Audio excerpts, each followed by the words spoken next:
ये कहानी आपने पहले भी 100 बार सुनी होगी, लेकिन आज आप एक बार और सुनेंगे। जो पहले 100 बार सुनी है उससे ज़्यादा आपको आज मज़ा आएगा, लुत्फ़ आएगा। कि किसी गांव में एक किसान था, उसके पास एक बैल था। वो बैल बहुत ही खतरनाक था। वो हर राहगीर पर हमला करता, हर शख्स को जख्मी करता, जिसको चाहता मारता। यानी वो खौफ की अलामत बन गया था लोगों के लिए। हुआ कुछ यूं कि एक दिन वो जिस रस्से के साथ बांधा था, उसने ताकत लगाई, पूरी जोर लगाया, उस रस्से को तोड़ दिया और दौड़ता हुआ वो गांव से बाहर निकल गया। अब मालिक बैल के पीछे पीछे है और बैल आगे आगे दौड़ा है। बैल दौड़ता दौड़ता दूसरे गांव उस जगह पहुंच गया कि जहां बहुत सारे लोग मिलकर एक कुआं खोद रहे थे। हुआ कुछ यूं, दौड़ते दौड़ते बैल का पैर फिसला और वो कुएं में जा गिरा। जितने भी लोग वहां मौजूद थे उन्होंने मिलकर बैल को कुएं से बाहर निकालने की कोशिश की।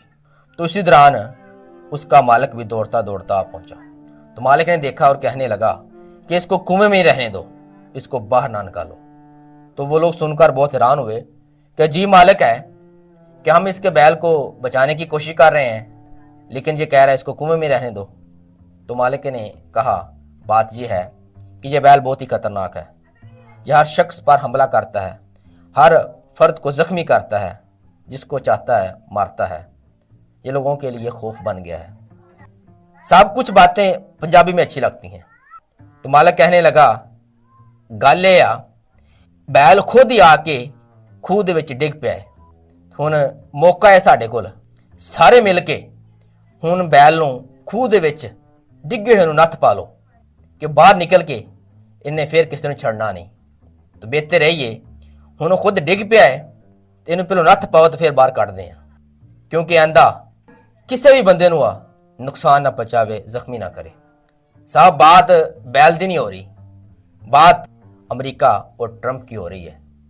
इसी बैल की तरह बिल्कुल ट्रंप ने भी किसी भी इस्लामी मुल्क को नहीं छोड़ा, सबको जख्मी किया है, नुकसान पहुंचाया है।